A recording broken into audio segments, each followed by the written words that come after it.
உமக்கு மேல் ஒருவரும் இல்லையே, எல்லோருக்கும் மேலாக உயர்ந்தவர். உமக்கு மேல் ஒருவரும் இல்லையே. அல்லேலூயா, அல்லேலூயா, அல்லேலூயா, ஆமென். அல்லேலூயா, அல்லேலூயா, அல்லேலூயா, ஆமென். ஒருவரால் சிருஷ்டிக்கப்படாமலே தாமாக என்றென்றும் இருப்பவர்.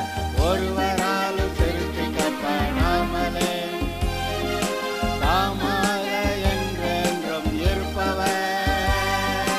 அல்லேலூயா, அல்லேலூயா, அல்லேலூயா. இப்பொழுது எங்க யோவேல் புஸ்தகத்துக்கு திருப்பலாம். யோவேல் எங்க இருக்கு? ஓசியாக்கு அடுத்து என்ன வருது? 1059வது பக்கத்தில் யோவேல் வருகிறது. இந்த புஸ்தகத்தோடைய சுருக்கத்தை நான் முதல்ல சொல்லிடுறேன். இஸ்ரவேல் ஜனங்களை பற்றி தான் நிறைய பைபிளில் எழுதியிருக்கு. தேவன் இஸ்ரவேல் ஜனங்களோட எப்படி இடைப்பட்டார், அவர்களுக்கு எப்படி போதித்தார், அவர்கள் கீழ்ப்படிந்த போது எவ்வளவு ஆசீர்வாதமாக இருந்தார்கள், கீழ்ப்படியாத போது மழை இல்லை, பஞ்சம் வந்தது, சமயத்தில் வெளிநாட்டுக்காரன் வந்து கொள்ளையடிச்சிட்டு போகிறான், சமயத்தில் ஆட்களே சிறை பிடிச்சி கொண்டு போய் அங்கே அடிமையாக வச்சுக்கிறான். அப்படியெல்லாம் நீங்கள் வாசிச்சிருக்கிறீங்க. கொஞ்சம் சற்று கவனித்து பார்த்தீங்கன்னா, ஆபிரகாமை கர்த்தரை அழைச்சி அவனுடைய சந்ததியை ஆசீர்வதிப்பேன்னு சொன்னார். ஆபிரகாம், ஈசாக்கு, யாக்கோபு. யாக்கோபுடைய பிள்ளைகளை நீங்கள் கணக்கெடுத்தீங்கன்னா, யாக்கோபுலேருந்து நீங்கள் கணக்கெடுத்தீங்கன்னா அந்த கோத்திரங்கள் அந்த இஸ்ரவேல் ஜனங்கள்னு பேர் வாங்கினது, பிறகு அவர்கள் அந்த தேசத்தில் வாழ்ந்திருந்தது, அப்புறம் சிறைப்பட்டு போனது, அப்புறம் திரும்பி வந்ததெல்லாம் பார்த்தீங்கன்னா, அந்த இஸ்ரவேல் ஜனங்கள் கர்த்தருடைய ஆசீர்வாதத்தோட இஸ்ரவேல் தேசத்தில் குடியிருந்த நாட்களை காட்டிலும் மிக அதிகமான காலங்கள் அவங்க சிறையிருப்பில் தான் இருந்திருக்கிறாங்க. அது ரொம்ப துக்கமான ஒரு விஷயம். அவங்க கர்த்தரை விட்டு பாகால போய் கும்பிட போவாங்க. அப்புறம் கர்த்தருக்கு கோபம் வந்துடும், அவர் ஏதாவது செஞ்சிருவார். நியாயாதிபதிகள் புஸ்தகத்தை நீங்கள் வாசிச்சிங்கன்னா 7 தடவை கர்த்தர் இவங்களை ஆசீர்வதித்து திரும்ப அந்த உபத்திரவத்திலேருந்து மீட்டிருந்தாலும் கூட மறுபடியும் பாகால்கிட்ட போனாங்கன்னு எழுதியிருக்கோம். அந்த ஒரே புஸ்தகத்தில் 7 தடவை அப்படி செஞ்சாங்கன்னு இருக்கும். பிறகு ராஜாக்கள் காலத்தில் சவுல், தாவீது, சாலமோன் அவங்க காலங்களில் நல்லா இருந்துச்சு. அப்புறம் சாலமோனுடைய மகங்காலத்திலேயே எகிப்து ராஜா வந்து தேசத்தை கொள்ளையடித்து ஆலயத்திலிருந்த முக்கியமான விலையுயர்ந்த பொருளெல்லாம் கொண்டு போயிட்டான் அப்படின்னு போட்டிருக்கு. ஆலயத்தை கட்டுறதுக்காக தாவீது எவ்வளவு பொண்ணு வெள்ளியும் சவதரித்து வைத்தான் அப்படின்லாம் நீங்கள் வாசிக்கிறீங்க. சாலமோனுடைய காலம் தாண்டி அடுத்த பீரியட்லேயே எகிப்து ராஜா வந்து இந்த தேவாலயத்திலிருந்து எல்லாத்தையும் எடுத்துகிட்டு போயிட்டானா. அதில் பொன்னாலான செஞ்சு வச்சதுக்கு பதிலாக வெங்கலத்தால் செஞ்சு வச்சான் அந்த ராஜான்னு எழுதியிருக்கோம். ரொம்ப வருத்தமாக இல்லை? ஒரே ஒரு ராஜா காலம் தாண்டினோம்னு அப்படி ஆயிடுச்சு. சரி, அப்புறம் அந்த ராஜாக்கள் பீரியடில் நீங்கள் பார்த்தீங்கன்னா இஸ்ரவேலர் வந்து கர்த்தரை ஆராதிக்காமல் பாகாலை ஆராதித்ததுனால இஸ்ரவேல் ஜனங்கள் 10 கோத்திரம் வந்து அசீரியாவுக்கு சிறைப்பட்டு போச்சுன்னு. அப்புறம் 100 வருஷம் கழித்து இந்த எருசலேமை தலைமையாக கொண்ட யூதேயா அந்த ராஜாக்கள் அவங்க வந்து பாபிலோனுக்கு சிறைப்பட்டு போனாங்கன்னு. அப்புறம் பாபிலோனில் 70 வருஷம் இருந்து ஜனங்களை அனுப்பி விட்டான். ஆனால் தேசம் வந்து அந்த பாபிலோன் ராஜாவோடைய கண்ட்ரோல்லே தான் இருக்குது. சரி, பாபிலோனுக்கு அப்புறம் மேதியா பெர்ஷியா தேசம் வந்துச்சு. அப்போவும் இஸ்ரவேல் தேசம் மேதியா பெர்ஷியாவுடைய கண்ட்ரோலில் தான் இருக்குது. அதுக்கப்புறம் கிரேக்க தேசம் வந்துச்சு. கிரேக்க தேசம் இஸ்ரவேலை ஆண்டுச்சு.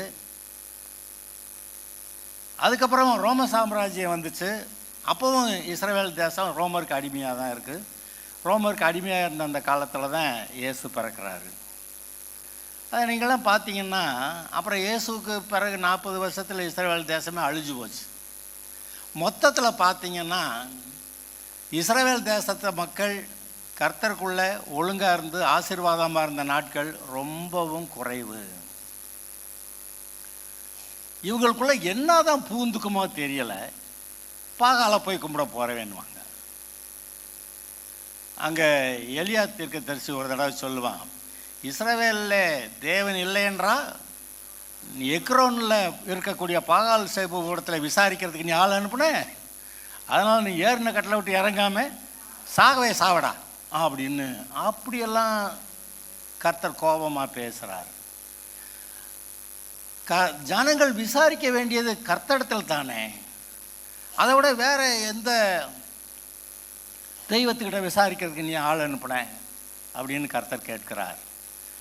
ஆக உண்மையாக கர்த்தரை தேடுனா அவங்களுக்கு ஒரு குறைவும் இருக்காது. அவர் சொல்லுகிறார், பாலும் தேனும் ஓடுகிறதும் நலமும் விசாலமான தேசத்தில் நான் கொண்டு போய் சேர்ப்பேன். அப்படி தான் சொல்லி கூட்டிகிட்டு வர்றாரு. ஆனால் வர்ற வழியிலேயே கண்ணுக்குட்டியை செஞ்சு வச்சு அதுக்கு ஒரு ஆட்டம் போட்டு அதுக்கு ஒரு பண்டிகை கொண்டாடி வழியிலே எல்லாம் செத்து போயிட்டாங்க. அடுத்த தலைமுறை தான் வருது. இது என்ன ஒன்று நல்லா இல்லையே. என்னவென்று கவனித்தால் நாம் உண்மையிலேயே நான் கர்த்தருடைய பிள்ளையா கர்த்தருக்காக வாழ்வேன்னு தீர்மானித்து வேற ஆராதனைக்கு போகமாட்டேன்னு இருக்கிறவங்க அவங்க அவர்களுக்கு சோதனை வந்தால் அதில் ஜெயிப்பார்கள். அவங்க நல்லா வாழ்ந்திருப்பாங்க. ஒவ்வொரு சோதனை காலத்துக்கு பிறகு அதிகமான ஆசீர்வாதங்கள் வரும். சோதனை வருது, சோதனை வருது, சோதனை வந்தால் அடுத்த பெரிய ஆசீர்வாதம் வருதுன்னு அர்த்தம். 5வது வகுப்பில் உங்களுக்கு பரீட்சை வச்சாங்கன்னா நீங்கள் அடுத்த 6வது வகுப்பு போகிறீங்கன்னு அர்த்தம். 6வது வகுப்பில் பரீட்சை வச்சாங்கன்னா 7வது வகுப்புக்கு போகிறீங்கன்னு அர்த்தம். அதாவது கிறிஸ்தவர்களுக்கு சோதனை வரும்போதெல்லாம் அதில் ஜெயித்து அவர்கள் அடுத்த ஒரு ஆசீர்வாதத்துக்குள்ளே போகிறதாகத்தான் பைபிள் வைத்திருக்கிறது. ஆனால் இதை தவிர வேறு எதையாவது நம்ம செஞ்சு நாமளே பாவம் செஞ்சு அல்லது வேறு தெய்வ வழிபாட்டுக்கு போய் அதனால் நம்ம இழுத்துக்கிட்டாக்க அதுக்கு கர்த்தர் பொறுப்பாளி அல்ல. உன் தேவனாய கர்த்தர் நானே, என்னேண்டி உனக்கு வேறு தேவர்கள் உண்டாயிருக்க வேண்டாம் திட்டமாக சொல்லிடுறாரு.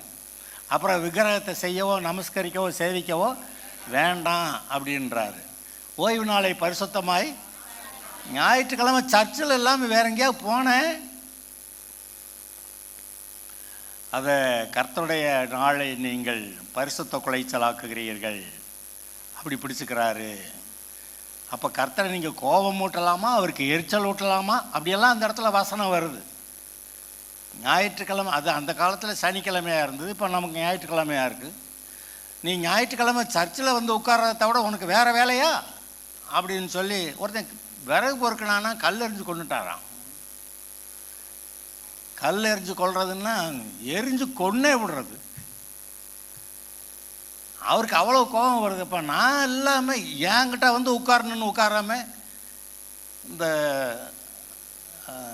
ஆதாம் வந்து சிருஷ்டிக்கப்பட்ட அடுத்த நாளே தேவனுக்கு அது ஓய்வு நாள். அந்த நாளில் இவன் கர்த்தருடைய சமூகத்தில் உட்கார்ந்துருக்கணும். இவனை பொறுத்த வரைக்கும் சிருஷ்டிக்கப்பட்ட முதல் நாள். இன்றைக்கும் வாரத்தில் முதல் நாள் நாம் இங்கே கர்த்தருடைய சமூகத்தில் இருக்கிறோம். ஒவ்வொரு நாளும் வரணும், டைமுக்கு வரணும். அநேக இடங்களில் சபைகள் ஆரம்பிக்கும் போது பார்த்தா, ஜெபம் ஆரம்பிக்கும் போது பார்த்தா ஃபுல் சர்ச்சு நிறைஞ்சிருக்கும். அவங்க வந்துடுவாங்க. நான் அதை பற்றி ஆச்சரியப்பட்டிருக்கேன். ஃபுல் காம்போசிஷன் ஃபுல்லாக நிறைஞ்சிருக்கும். அப்போ தான் ஒருத்தர் ஜெபம் பண்ணி ஆரம்பிப்பார், பாட்டு ஆரம்பிக்கும். நமக்கு இந்த நாள் தான் லேட்டாக வரணும்னு ஒரு கணக்கு வேறு வச்சுருக்கோம் பார்த்தீங்களா. அவர் வந்திருக்கிறாரு, அவர் வந்து உட்காந்துருக்கட்டும், நம்ம மெதுவாக போகலாம் அப்படின்னு நாம் நினைக்க முடியாது. தயவுசெய்து இந்த விஷயத்தில் இருதயத்தை சரி பண்ணுங்க. இது எனக்காக இல்லை, நீங்கள் வந்தாலும் வராட்டியும் எனக்கு ஒன்றும் நஷ்டம் இல்லை. நீங்கள் வந்தாலும் வராட்டியும் கர்த்தருக்கு ஒன்றும் நஷ்டம் இல்லை, நீங்கள் வந்தாலும் வராட்டியும் நமக்கு தான் அது நஷ்டமாக போகுது. நாம் தேவனுடைய வார்த்தை ஒவ்வொரு தரப்ப நீங்கள் வாசிச்சிங்கல்ல, நானே உன் பரிகாரியான கர்த்தர் அப்படின்னு எழுதுறப்ப, நீ என் வார்த்தைகளுக்கு உண்மையாய் செவி கொடுத்தால் அப்படின்னு சொல்கிற. அதுபோல் உபாகமம் 28 என்னுடைய வார்த்தைகளுக்கு நீ உண்மையாய் செவி கொடுத்தால் இப்பொழுது சொல்லப்படுகிற ஆசீர்வாதங்கள்லாம் வந்து உனக்கு பலிக்கும், பூமி உள்ள சகல ஜாதிகளும் உன்னைய மேன்மையாக. அப்போ எல்லாத்த விட இது ஒன்று சொல்லிக்கிட்டே வர்றாரு ஒவ்வொரு தடவையும், என்னோடய வார்த்தைகளுக்கு நீ உண்மையாய் செவி கொடுத்தால் அப்படின்னு சொல்கிறாரு. நமக்குள்ளே எப்பெல்லாம் மிதக்கம் வருதோ அப்புறம் பின்னாடியே சில பிரச்சனைகள், வேண்டாத பிரச்சனைகள் வர்றதையும் நீங்கள் இது நாளுக்குள்ளே கண்டுபிடிச்சிருப்பீங்கன்னு நான் நம்புகிறேன். நமக்குள்ள ஒரு மிதக்கம் வந்துருச்சானா ஆவியானவர் உங்களை ஆட்கொண்டு நடத்த முடியாமல் போயிடுது. வசனம் என்ன சொல்லுது? எவர்கள் தேவனுடைய ஆவியினாலே நடத்தப்படுகிறார்களோ. அப்போ பிசாசோடைய ஆவியிலே நடத்தப்பட முடியும். நம்முடைய இருதயம் எதுக்கு முன்னுரிமை கொடுக்கறது? எதுக்கு நம்ம முதலிடம் கொடுக்குறோம்? நீங்கள் கர்த்தருக்கு முதலிடம் கொடுங்கள். நான் கொஞ்ச நாளில் 2வது சர்வீஸை நான் ஆரம்பிப்பேன். ஒரு நேரத்தில் வந்துட்டு போயிடலாம் அப்படின்னு. அதுக்கப்புறம் என்னது, அந்த கல்யாணத்துக்கு போகணும், அந்த ஒரு ஃபங்க்ஷன் வச்சுருக்காங்க அங்கே போகணும். அது எங்கேயும் போகாதீங்க. கர்த்தருடைய நாளாக அதை கவுண்ட் பண்ணுங்க. சாதாரண நாட்களே அப்படி இருந்தப்போ எக்ஸாம் ஒன்று வைப்பாங்க பிள்ளைங்க, ஒரு எக்ஸாம் கவர்மெண்ட்டில் எக்ஸாம் வைக்கிறாங்க, அன்றைக்கி சரி போய்க்கலாம், அது பற்றி ஒன்றும். ஆனால் எப்போதுமே நான் ஒரு புதுசாக ஒரு வேலையை கண்டுபிடிச்சி போய்க்கிறவேன்னு அதை செய்யாதீங்க. கர்த்தருக்கென்று ஒரு நாள், அதாவது ஒரு நாள் ஒதுக்கினாதான் மீதி 6 நாள் கர்த்தருடைய பிரசன்னத்தில் நீங்கள் இருக்க முடியும். உங்கள் இருதயம் கர்த்தர்கிட்ட இருக்கும். இல்லாட்டி இருதயம் கர்த்தர் எங்கேயோ போயிடும். அப்போ நம்ம மற்ற உலகத்தார் போல் நம்ம செயல்பட ஆரம்பிக்கிறோம். அது நமக்கு ஒரு நன்மையாக இருக்கிறதில்ல. எங்கே நான் இப்போ சொன்ன 26ஆம் தேதி ஒரு விசேஷமான உபவாச நாள், அதில் நீங்கள் வர்றதுக்கு தீர்மானிங்க. யோவேல் புஸ்தகம் எடுத்தோம்.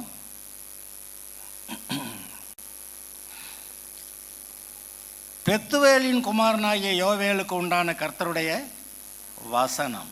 முதியோரே இதை கேளுங்கள், தேசத்தின் சகல குடிகளை செவி கொடுங்கள். உங்கள் நாட்களிலாவது உங்கள் பிதாக்களின் நாட்களிலாவது இப்படிப்பட்டது சம்பவித்தது உண்டோ? எப்படியாம்? இதன் செய்தியை உங்கள் பிள்ளைகளுக்கு தெரிவியுங்கள். இதை உங்கள் பிள்ளைகள் தங்கள் பிள்ளைகளுக்கும் அவர்கள் தங்கள் பிள்ளைகளுக்கும் சந்ததியாருக்கும் தெரிவிக்க கடவர்கள். என்னவா? பச்சை புழு விட்டதை வெட்டுக்கிளி தின்றது, வெட்டுக்கிளி விட்டதை பச்சை கிளி தின்றது, பச்சை கிளி விட்டதை முசுக்கட்டை பூச்சி தின்றது. வெறியரே விழித்து அழுங்கள், திராட்சரசம் குடிக்கிற சகல ஜனங்களே புது திராட்சரசத்தின் நிமித்தம் அலறுங்கள், அது உங்கள் வாய் நின்று நீக்கப்பட்டது. திராட்சரசம் ரொம்ப ஆசீர்வாதமாக கர்த்தர் இஸ்ரவேல் தேசத்தில் கொடுக்குறாரு. ஆனால் கர்த்தர்கிட்ட இல்லாமல் இவங்க போகிற போது என்ன பிரச்சனையெல்லாம் சொல்கிறாரு. எண்ணி முடியாத ஒரு பலத்த ஜாதி என் தேசத்தின் மேல் வருகிறது, அதன் பற்கள் சிங்கத்தின் பற்கள், துஷ்ட சிங்கத்தின் கடைவாய் பற்கள் அதற்கு உண்டு. அது என் திராட்சை செடியை அழித்து என் அத்திமரத்தை உரித்து அதன் பட்டையை முற்றிலும் தின்று போட்டது, அதன் கிளைகள் வெண்மையாயிற்று. தன் பாலிய வயதின் புருஷனுக்காக ரட்டுடுத்தி இருக்கிற பெண்ணை போல புலம்பு. சொல்கிற ரொம்ப சீரியஸாக பேசுகிறாரு. கல்யாணம் பண்ணி கொஞ்ச நாளில் புருஷன் செத்து போயிட்டா அது எப்படி இருக்கும்? அது மாதிரி நிலையில் ஆயிராதேன்றார். போஜன பலியும் பான பலியும் கர்த்தருடைய ஆலயத்தை விட்டு அற்று போயின. கர்த்தரின் ஊழியக்காரராகிய ஆசாரியர்கள் துக்கிக்கிறார்கள். வயல்வெளி பாழாயிற்று, பூமி துக்கம் கொண்டாடுகிறது, விளைச்சல் அழிக்கப்பட்டது, புது திராட்சரசம் வற்றி போயிற்று, எண்ணெய் இல்லாமல் போச்சு. சரி, அதோடு நிறுத்திக்கிறேன். அதாவது இதுபோல் நம்முடைய வீடுகளில் நஷ்டங்கள், நம்முடைய சொந்த வாழ்க்கையிலே நஷ்டங்கள் பிரச்சனைகள்லாம் வந்தால் அதுக்கு முன்னாடியே நீ ஏன் கவனிக்கலை அப்படின்னு கேட்க வர்றாரு. நீ முன்னாடியே இருதயத்தில் உணர்ந்து இருதயத்தை சரி பண்ணி வச்சுருந்தா இப்போ இந்த தீங்கெல்லாம் வந்திருக்காதே அப்படி கேட்க வர்றாரு. 2வது அதிகாரத்தில் தீங்கு எப்படி வந்துச்சுன்னு சொல்லி இங்கே முதல் அதிகாரத்தில் நம்ம வாசித்தோமே, 6வது வசனத்தில், எண்ணி முடியாத ஒரு பலத்த ஜாதி என் தேசத்தின் மேல் வருகிறது, அதன் பற்கள் சிங்கத்தின் பற்கள், துஷ்ட சிங்கத்தின் கடைவாய் பற்கள் அதற்கு உண்டுன்னு சொல்லி சொன்னாரே, அதை 2வது அதிகாரத்தில் தான் பார்க்குறீங்க. சீயோனிலே எக்காலம் ஊதுங்கள், என் பரிசுத்த பர்வதத்தில் எச்சரிப்பின் சத்தமிடுங்கள், தேசத்தின் குடிகள் எல்லாம் தத்தளிக்க கடவது. ஏனெனில் கர்த்தருடைய நாள் நியாயத்தீர்ப்பு நாள். இது நியாயத்தீர்ப்புன்னா அந்தி கிறிஸ்து வர்றதை பற்றி தான் ரொம்ப சொல்லுவான். ஆனால் ஒவ்வொரு தலைமுறையிலையும் ஒவ்வொரு ஜனங்களுடைய வாழ்க்கையிலையும் நம்ம கர்த்தரை ஒழுங்காக தேடாமல் போயிட்டா ஒரு நியாயத்தீர்ப்பு நாள் வருது, அதை பற்றி பேசுது. ஏனெனில் கர்த்தருடைய நாள் வருகிறது, அது சமீபமாக இருக்கிறது, அது இருளும் அந்தகாரமான நாள், அது மப்பும் மந்தாரமான நாள், விடியற்கால வெளுப்பு பர்வதங்களின் மேல் பரவுகிறது போல ஏராளமான பலத்த ஒரு ஜாதி தீவிரமாய் வந்து பரவும். அப்படிப்பட்டது முன் ஒரு காலத்தில் உண்டானதுமில்லை, இனி தலைமுறை தலைமுறையாக வரும் வருஷங்களிலும் உண்டாவதில்லை. அவைகளுக்கு முன்பாக அக்கினி பட்சிக்கும், அவைகளுக்கு பின்னாக ஜுவாலை எரிக்கும். அவைகளுக்கு முன்னாக தேசம் ஏதேன் தோட்டத்தை போலவும், அவர்களுக்கு பின்னாக பாழான வனாந்தரத்தை போலவும் இருக்கும். இது என்ன நிலைமை பாருங்கள். முன்னாடி பார்த்தா ஏதேன் தோட்டமாக இருக்குது, அந்த சேனை வந்துட்டு போனவர் பார்த்தா பாழானதாக இருக்குது. அவைகளுக்கு ஒன்றும் தப்பி போகிறதில்லை. அவைகளின் சாயல் குதிரைகளின் சாயலை ஒத்தது. அவைகள் குதிரை வீரரை போல ஓடும். அவைகள் ஓடுகிற ரதங்களின் இறைச்சல் போலவும், செத்தைகளை எரிக்கிற அக்கினி ஜுவாலையின் இறைச்சல் போலவும், யுத்தத்துக்கு ஆயத்தம் பண்ணப்பட்ட பலத்த ஜனத்தின் இறைச்சல் போலவும் பர்வதங்களுடைய சிகரங்களின் மேல் குதிக்கும். பர்வதத்தில் சிகரத்தில் குதிக்கிறது அது ரோபாட்லாம் அங்கேருந்து குதிக்குது. அவைகளுக்கு பின்பு ஜனங்கள் நடுங்குவார்கள், முன்பாக ஜனங்கள் நடுங்குவார்கள், எல்லா முகங்களும் கருகி போகும். அவைகள் பராக்கிரமசாலிகளைப் போல ஓடும், யுத்த வீரரை போல மதிலேறும், வரிசைகள் பிசகாமல் ஒவ்வொன்றும் தன் தன் அணியிலே செல்லும், ஒன்றை ஒன்று நெருக்காது, ஒவ்வொன்றும் தன் தன் பாதையிலே செல்லும். அவைகள் ஆயுதங்களுக்குள் விழுந்தாலும் காயப்படாமல் போகும். அவைகள் பட்டணம் எங்கும் செல்லும், மதிலின் மேல் ஓடும், வீடுகளின் மேல் ஏறும், பலகனி வழியாய் திருடனை போல உள்ளே நுழையும். அவைகளுக்கு முன்பாக பூமி அதிரும், வானங்கள் அசையும், சூரியன் சந்திரனும் இருண்டு போகும், நட்சத்திரங்கள் ஒளி மழுங்கும். கர்த்தர் தமது சேனைக்கு முன் சத்தமிடுவார். அவருடைய பாளையம் மகா பெரியது, அவருடைய வார்த்தையின்படியே செய்கிறதற்கு வல்லமை உள்ளது. கர்த்தருடைய நாள் பெரிதும் மகா பயங்கரமாயிருக்கும், அதை சகிக்கிறவன். தேசத்தில் தீர்க்கதரிசி ஒரு தீர்க்கதரிசின்னு சொல்கிறான். ஏன்டா பெரிய ஆபத்து வரப்போகுதுடா, இப்போ ஒரு சேனை வரப்போகுது, அது தேசத்தை அழிக்க போகுது. அது வர்றப்போ பார்த்தீங்கன்னா தேசம் ஏதேன் தோட்டம் போடுறதுக்கு அது கிராஸ் பண்ணி போனோன்னு பார்த்தா பாழா போச்சு. அப்படிப்பட்ட காரியங்கள் வருது, நீங்கள் விழித்து கொள்ள மாட்டீர்களா அப்படின்னு சொல்லி அங்கே தீர்க்கதரிசி ஜனங்களை பார்த்து சொல்கிறத கேட்குறத பார்க்க முடிகிறது. ஆதலால் இப்போ நீ ஒழுங்காய்க்க, அந்த அந்த அந்த எதிரிகள் வர வேண்டியதில்லை, நீ ஒழுங்காய்க்க. ஆதலால் நீங்கள் இப்பொழுதே உபவாசத்தோடும் அழுகையோடும் புலம்பலோடும் உங்கள் முழு இருதயத்தோடும் என்னிடத்தில் திரும்புங்கள் என்று. அறகுறை இருதயம் இல்லை, ஆமாம், அவன் இருதயம் சரியில்லைன்னு ஒரு இடத்துல கர்த்தர் சொல்லுவார். முழு இருதயத்தோடும் கர்த்தரிடத்தில் திரும்புங்கள்.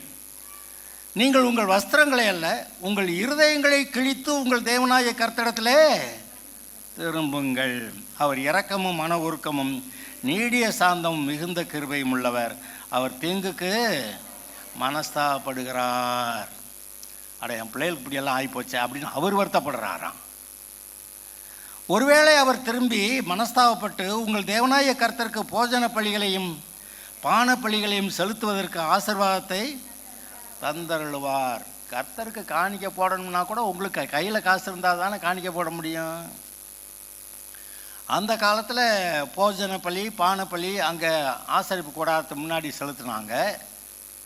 அங்கே ஆடு மாடு இருந்தால் தானே கொண்டு வந்து பலி செலுத்துவாங்க.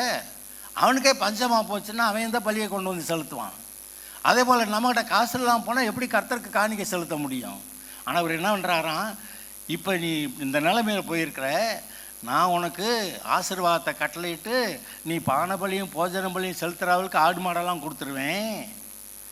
நீ கர்த்தருக்கு காணிக்க கொடுக்கணுமானா காணிக்க கொடுக்கறதுக்கு தேவையான காசெல்லாம் உனக்கு கொடுத்துருவேன்னு சொல்ல வர்றாரு. ஒருவேளை அவர் மனம் திரும்பி மனஸ்தாபப்பட்டு உங்கள் தேவனாய கர்த்தருக்கு போஜன பலிகளையும் பான பலிகளையும் செலுத்துகிறதற்கான ஆசீர்வாதத்தை தந்தருளுவார். சீயோனிலே எக்காலம் ஊதுங்கள், பரிசுத்த உபவாச நாளை நியமியுங்கள், விசேஷித்த ஆசரிப்பை கூறுங்கள். 2 நாளைக்கு முன்னாடி இதை வாசிச்சுடுத்தேன்.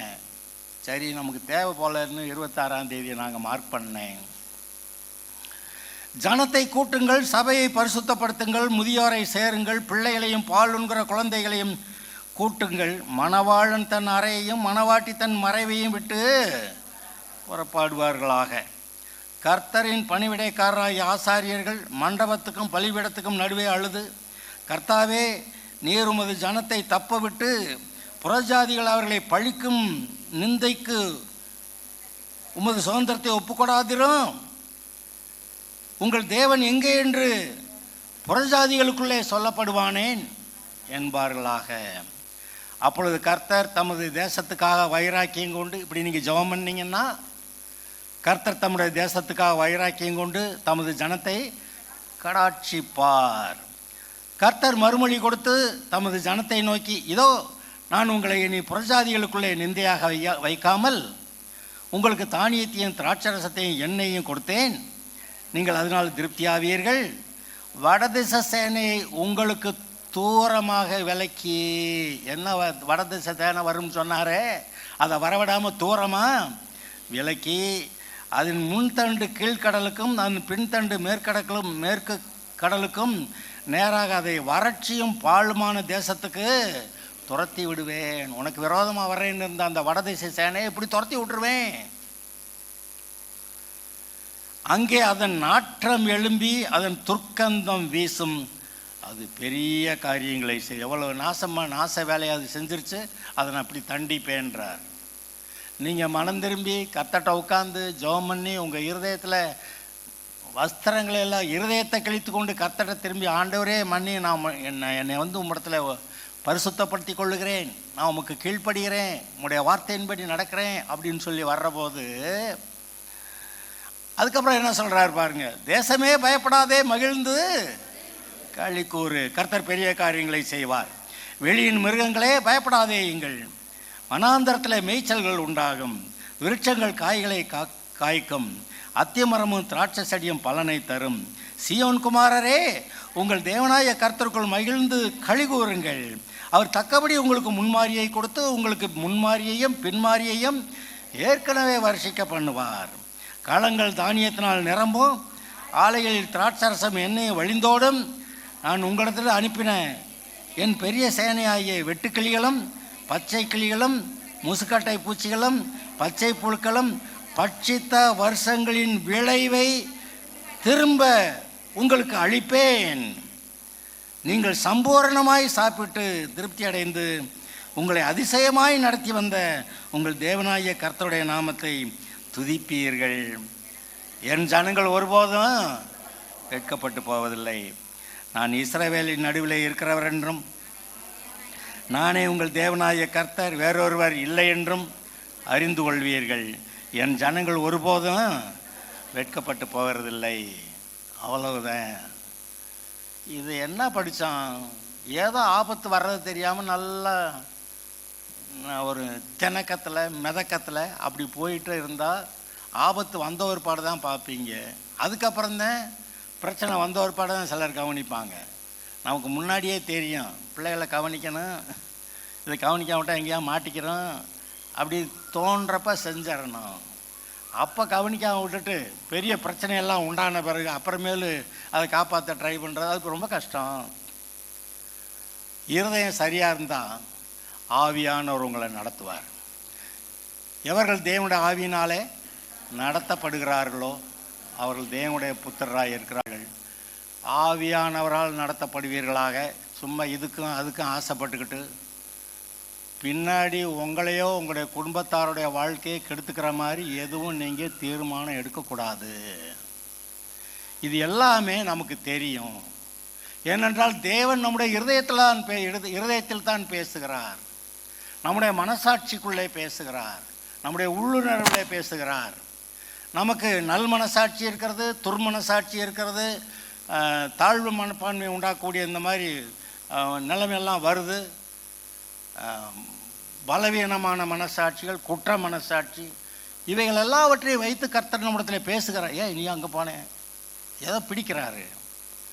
இருதயத்தை சரி பண்ணி கொண்டால் இருதயம் உங்களுக்கு நல் மனசாட்சியை கொடுக்கும். உங்கள் இருதயத்தை நீங்கள் சரி பண்ணலைன்னா மிதக்கத்திலே போனால் அது நல் மனசாட்சியை கொடுக்காது. ஒரு காலத்தில் குற்ற மனசாட்சியை பேரி போய் அப்புறமேல் அழுது புலம்புற கண்ணீர் விடுகிற அதுக்கப்புறம் உபவாசம் போடுற தேவையாது. நான் வழக்கமாக சொல்லுவேன், வாரத்துக்கு ஒரு நாள் ஒரு நேரம் உபவாசம் போட்டு கர்த்தருடைய சமூகத்தில் அமருங்க, பைபிளை வாசிங்க, ஜெபம் பண்ணுங்க. ஒரு நேரம் அது உங்களுடைய இருதயத்தை செவ்வையாக வைக்கும். மாம்சத்தை அடக்குகிறது, மாம்சத்தை ஒழிக்கிறது. அது நல்லா சாப்பிட்டா அடுத்து தூக்கம் தானே வருது, ஜெபம் கூட பண்ண முடியல. இல்லை, பைபிள் வாசித்தா தூங்கி தானே விழுகிறான். அப்போ ஒரு நேரம் சாப்பாட்டை அளவாக சாப்பிட்டா கூட அது நல்லது தான். ஆனால் 2 இட்லி சாப்பிடலான்னு சாப்பிட்டா 3வது இட்லி வந்துடுது. அதோட நிற்க மாட்டேங்க, 4வது இட்லியும் சரி இன்றைக்கி சாப்பிட்டுக்கலாம் அப்படின்ட்டு அந்த உபவாசம் தான் போயிடுது. என்ன பண்ணலாம்? எடுத்த தீர்மானத்தை சரியாக செஞ்சிடணும். ஒரு நேரம், வாரத்தில் ஒரு நாள் நீங்கள் ஒரு நேரம் உபவாசத்தில் இருந்து கர்த்தருடைய சமூகத்தில் அமர தீர்மானியுங்கள். இப்போ விசேஷமாக 26ஆம் தேதி மார்க் பண்ணியிருக்கிறோம். அதில் வர்றதுக்கு வந்து பங்கு கொள்ள தீர்மானிங்கள். வர வேலை முக்கியமாக இருக்குது, போகிறத பற்றி ஒன்றும் இல்லை, அது ஒரு லீவ் நாள், அதனால் நம்ம பங்கு கொள்ளலாம். அதற்கு ஆயத்தமாகுங்கள். கர்த்தர் உங்களை ஆசீர்வதிப்பாராக. எல்லாம் ஜெபம் பண்ணலாம்.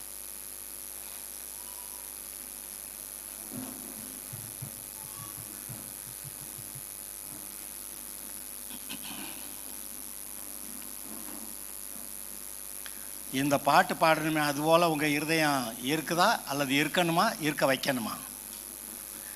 கிறிஸ்துவுக்குள் என் ஜீவன் இணைந்து மறைந்துள்ளது இருக்கா?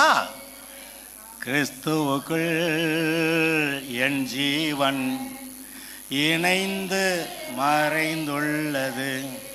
உலகம் அல்ல, நான் அல்ல, இயேசுவே என்னில் வாழ்கின்றார். இனி நான் அல்ல, இயேசுவே என்னில் வாழ்கின்றார். நான் அல்ல, இயேசுவே என்னில் வாழ்கின்றார். இனி நான் அல்ல, இயேசுவே என்னில் வாழ்கின்றார். கிறிஸ்துவுக்குள் என் ஜீவன் இணைந்து மறைந்துள்ளது. இருக்கா? உங்கள் ஜீவன் கிறிஸ்துவுடனே கூட தேவனுக்குள் மறைந்திருக்கிறது. அப்படி இருக்கணும். நமக்கு உலக சூழ்நிலைகளில் பல காரியங்களை பார்க்கும்போது ஏதோ ஒரு விதத்தில் அந்த உணர்வுகள் குறைஞ்சு போகுது. இந்த உலகத்தாரோட சேர்ந்து நடந்துடுறான். அப்புறம் பார்த்தா ஆவியானவர் நடத்தாமல் உலகம் நம்மளை நடத்த ஆரம்பிச்சிருது. அதனால் ஒவ்வொரு வாரத்திலும் ஒரு நேரம் உபவாசித்து ஜெபிக்க, கர்த்தருடைய சமூகத்தில் அமர, நமக்குள்ள கிரியை செய்கிற பார்க்குற அந்த மாம்ச கிரியைகளை விலக்கிட்டு ஆவியானவர் கொடுக்குற வார்த்தைகளை பெற்றுக்கொண்டு வாழ்வோமாக. ஆபத்து வர்றதுக்கு முன்னாடி சொல்கிறாரு, இப்படியெல்லாம் வரப்போகுது அப்படின்னு சொல்கிறாரு. இருதயத்தை சரி பண்ணிக்கணும். அப்படி பண்ணிக்கிட்டால் அந்த வடதிசை சேனை இங்கே கிட்ட வர விடாமல் இங்கிட்ட அங்கிட்டு விரட்டி விட்டுருவேங்கிறாரு. இப்பொழுதும் நம்முடைய இருதயம் செவ்வையாக இருக்கட்டும். கர்த்தர் நம்மை ஆசீர்வதிப்பார். கர்த்தாவே, நாங்கள் உம்மை ஸ்தோத்தரிக்கிறோம். இந்த நாளுக்காக உமக்கு நன்றி. 26ஆம் தேதி உபவாச ஜெபம் என்று நாங்களாக அதை தீர்மானித்திருக்கிறோம். அது இடத்துல சொல்லுகிறோம். அந்த நாளை எங்களுக்கு ஆசீர்வதித்து தாரும். நாங்கள் எல்லோரும் வந்து அமர்ந்து உம்மை நோக்கி பார்க்க, உம்மிலே பலன் கொள்ள எங்களுக்கு கிருபை செய்யும். நாங்கள் தேசமே பயப்படாதே மகிழ்ந்து களி கூறு, கர்த்தர் பெரிய காரியங்களை செய்வார் என்று சொன்னீரே, அதுபோல் ஆசீர்வாதம் உடைய பிள்ளைகள் மேல் வரக்கடவது. இழந்து போன வருஷங்களின் பலனை திரும்ப கொடுப்பேன் என்றீரே, அதுபோல் வரக்கடவது. நீர் ஆசீர்வதியும். கர்த்தருக்கு மகிமை. இயேசுவின் நாமத்தில் வேண்டுகிறோம் பிதாவே.